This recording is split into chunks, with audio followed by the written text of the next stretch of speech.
군산공항의 오전 증편이 가시화되고 있습니다. 빠르면 올 가을쯤에는 아침에 출발하는 군산발 제주행 비행기를 탈 수 있을 전망입니다.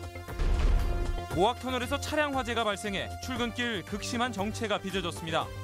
터널 화재는 자칫 대형 사고로 이어질 수 있어 대비가 필요합니다.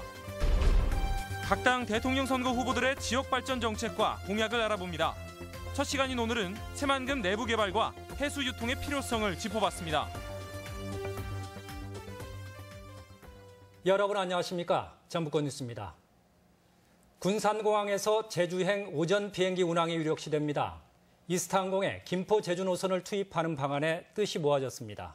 제주에서 돌아올 때 낮은 탑승률에 대한 금전 보전 방안만 협의되면 올 가을 운항이 가능합니다. 박찬익 기자의 보도입니다. 지난주 전라북도와 군산시 이스타항공, 한국공항공사 실무진이 만나 군산 제주 오전 증편을 논의했습니다. 우선 제주공항 착륙 시간을 새로 배정받기에 시간이 걸리는 만큼 이스타항공의 김포 제주 기존 노선을 바꿔 투입하는 방안으로 의견이 모아졌습니다. 일단 그렇게 운항을 해보고 나면 나중에 더 수요가 많아지면 더 이렇게 취향이 증편을 더 늘릴 수도 있고.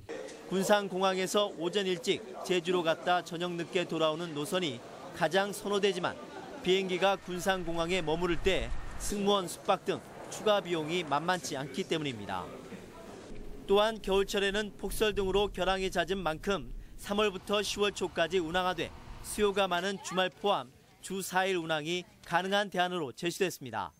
4일을 다 운항을 할지 아니면 4일 중에서 며칠을 할지 지금 본사 차원에서도 긍정적으로 검토를 하고 있고요.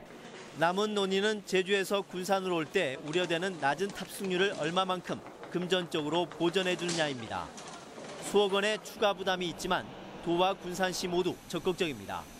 도민 편의를 개선하는 의미도 있지만 새만금 공항 개설에 필요한 항공 수요를 꾸준히 높여야 하기 때문입니다. 특히 제주행 오전 증편은 가까운 청주나 광주공항에 빼앗겼던 항공 수요를 되찾아올 수 있는 기회이기도 해 정확한 증편 시기에 관심이 쏠리고 있습니다. MBC 뉴스 박찬익입니다. 완주 모악산 인근 터널 안에서 달리던 차량에서 화재가 발생했습니다. 재난 영화의 한 장면을 떠올리게 한 아찔한 사고였는데 차량 정체가 무려 5km가량 이어지기도 했습니다. 한범수 기자의 보도입니다. 터널을 지나던 대형 화물차에서 불이 난 건 출근 시간인 오전 9시쯤입니다. 다행히 인명피해는 없었지만 순창 방면 도로 5km가량이 1시간가량 정체되면서 운전자들이 큰 불편을 겪었습니다. 차가 안 나가서 터널에서 서가지고 견인차를 부르고 교통 통제를 하고 있었어요. 저 바깥에서 불이 붙었길래. 경찰과 소방관들은 사고가 터널 한가운데에서 일어나 자칫 큰 피해로 이어질 수 있었다며 가슴을 쓸어내립니다. 엔진부터 연소가 되어 실내 룸까지 연소가 확대된 상태였습니다. 터널 중앙에서 화재가 났기 때문에 어려운 점이 있었고 2년 전 경북 상주 터널에서는 신호를 운송하던 트럭이 쓰러지면서 불이 나 20여 명이 다치는 등 터널 화재는 대형 사고로 이어진 사례가 많습니다. 전문가들은 터널에서 불이 났을 때 터널이나 차량에 비치된 소방 장비를 활용할 것을 조언합니다. 차를 갓길로 파킹을 하시고 벽면에 붙어있는 소화기를 이용해서 우선 진압을 하시고 터널마다 제각각인 안전시설을 보완하는 일도 시급합니다. 500m 이하의 짧은 터널의 경우 비상전화 설치가 의무화돼 있지 않아 운전자들이 사고를 대처하는 데 어려움이 있다는 지적도 제기됩니다. 여기에 2차 사고를 막기 위해 비상주차대와 터널 차단막을 의무적으로 마련하는 조치가 필요해 보입니다. MBC 뉴스 한범수입니다. 전주시는 효천지구 첫 번째 입주 아파트의 당첨자 계약이 진행되는 내일부터 사흘간 시청과 구청, 공인중개사협회 등 2개 반 9명으로 합동 단속반을 편성해 이동식 부동산 중개업소, 이른바 떴다방과 무자격 중개 등 불법 행위를 단속합니다. 불법 중개 행위는 3년 이하 징역이나 2천만 원 이하의 벌금이 부과되는데 전주시는 적발될 경우 수사기관에 고발 조치할 예정입니다.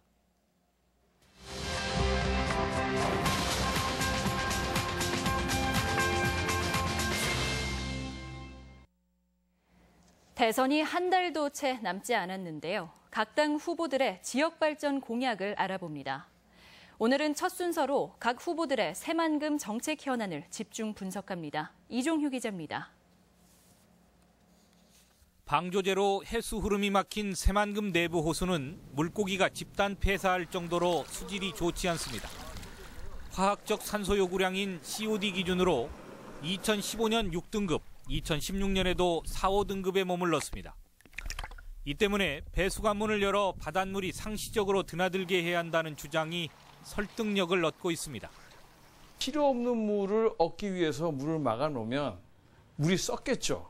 그러면 거기에 맞춰서 만들어놨던 계획들이 다 무산이 돼버릴 것이고요. 대선 후보 가운데는 심상정 정의당 후보만이 해수 유통에 동의하고 있습니다. 저는 이게 4, 5급수로 정화된다는 건 불가능하다고 봐요. 그래서 해수 유통시켜야 됩니다.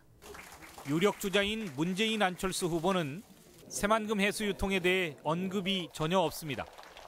대신 내부 매립을 정부 주도로 해야 한다며 개발 속도를 강조하는 데에는 의견이 비슷합니다. 대부분의 그 매립이 민간 매립으로 그렇게 되고 있어서 지지부진합니다. 저는 이것을 가능한 한 또 공공 매립으로 국가 주도의 용지 매립을 하고 그다음에 민간의 투자들을 계속 받는 것이 바람직하다고 봅니다. 환경단체와 전문가 그룹에서는 해수 유통을 하지 않으면 내부 개발이 사실상 어려울 것이라며 대선 후보들이 새만금의 현실, 특히 수질 문제를 제대로 인식해야 한다고 지적하고 있습니다. MBC 뉴스 이종휴입니다.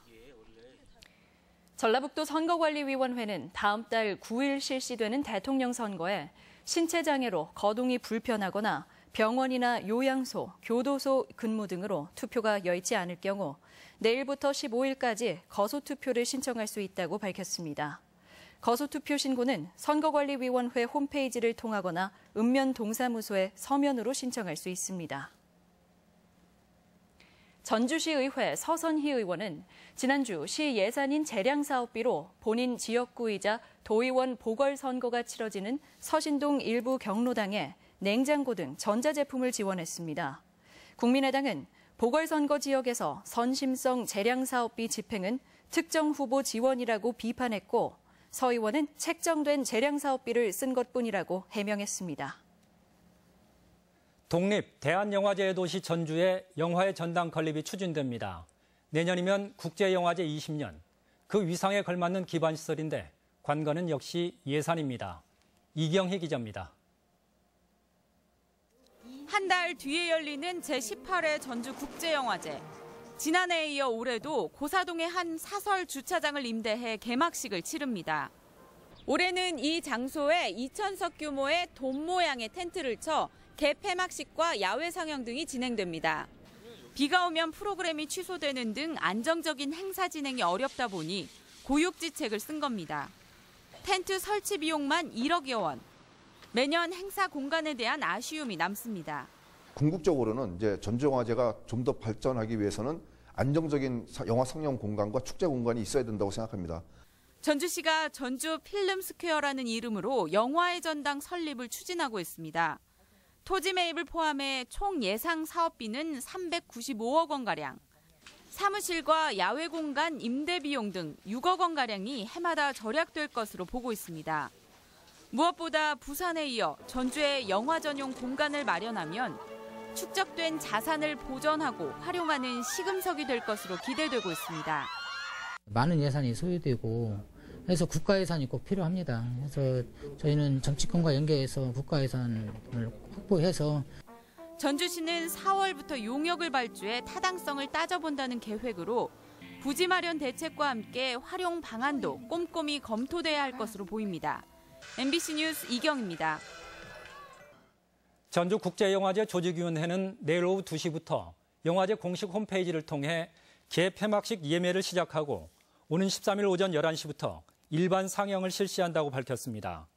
올해 전주국제영화제는 영화 표현의 해방구를 슬로건으로 오는 27일 개막해 다음 달 6일까지 58개국 영화 229편을 상영합니다. 오늘의 간추린 뉴스입니다. 세월호 참사 3주기를 앞두고 도내 곳곳에서 추모 행사가 펼쳐집니다. 세월호 농성장이 차려진 전주 풍남문광장에서는 오는 주말과 휴일 추모 문화제와 함께 사진전이 열리며 정읍과 순창 등 7개 시군에서도 13일에서 16일 사이 추모 행사가 개최될 예정입니다. 군산 하수관거 공사와 관련해 검찰의 철저한 수사를 촉구하는 목소리가 높아지고 있습니다. 군산 시민단체들은 오늘 전주지검 군산지청 앞에서 기자회견을 갖고 경찰 수사에서 BTL 하수관거의 사기 시공이 낱낱이 드러난 만큼 관련자를 구속 수사하라고 촉구하며 1인 시위에 들어갔습니다. 전라북도는 고군산 군도를 국가지질공원으로 인증받기 위해 연말까지 기본계획을 수립하기로 했습니다. 고군산 군도 가운데 말도는 독특한 습곡 구조가 천연기념물로 지정되는 등 섬 일대 다양한 지질 환경이 가치를 인정받고 있습니다. 전북지방병무청은 신규 병역판정 전담 의사의 근무지 배치와 시스템 정비 등을 위해 오늘부터 금요일까지 병역판정 검사가 진행되지 않는다고 밝혔습니다. 이 기간에는 전국의 모든 병역판정 검사장에서 재신체 검사 등이 진행되지 않습니다. 간추린 뉴스였습니다. 고용노동부 전주지청은 현장 실습 여고생 사망과 관련해 LG U+ 고객센터가 실습생들에게 연장 근로수당을 지급하지 않은 정황을 확인하고 근로기준법 위반 등을 적용해 검찰에 송치할 계획입니다. 도내 시민사회단체 등은 지난 1월 LG U+ 콜센터에서 현장 실습을 하던 여고생이 목숨을 끊자 대책위원회를 꾸리고 해당 업체를 노동부에 고발했습니다. 전북권 뉴스였습니다.